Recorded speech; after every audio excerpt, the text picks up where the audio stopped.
You know, so many of our senior population right now, they've been quarantined since the pandemic started. That means they're all alone. Right. Well, that's, to keep them safe from COVID-19, but keeping them safe from the coronavirus is making them even more vulnerable to other serious medical conditions. And it's got people worried. Well, we wanted to say hi, that's all. Hi.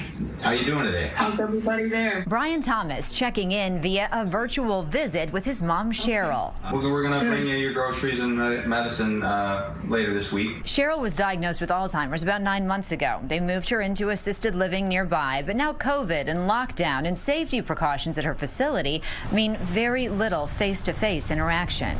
I believe the onset of the disease has been accelerated because of her isolation. So I believe that her disease is taking hold of her in a far more aggressive and rapid manner than it otherwise would. It's a confusing time for everyone, but for people with Alzheimer's and dementia, it can be especially difficult. She said to me, Brian, why don't I see you and the kids more often? My kids don't get to spend time with their grandmother. And those are such precious memories, and my kids are being robbed of that.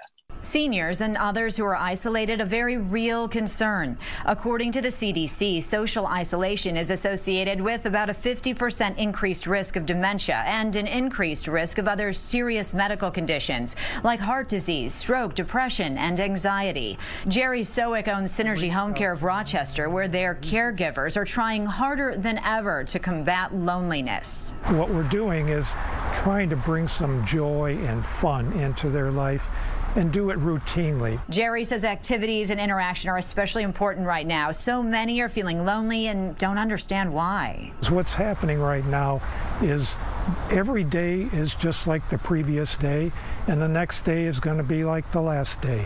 So we're trying to bring some structure back into their lives. Jerry says families and caregivers should try getting outside, walks, fresh air, simple arts and crafts projects. It's challenging because of memory issues and hearing impairment, but as Jerry and Brian know, it's so important to make that effort to connect. Even if you're making repeated phone calls throughout the day to your loved ones, you need to focus on doing that.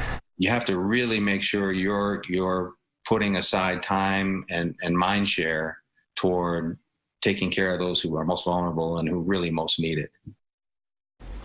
Good for all of us to just reach out. If you can't do it face-to-face, find someone who can help that's in the facility where your loved one lives. Check on elderly neighbors. Call or catch up virtually if you can. It's a really tough time for folks, Root.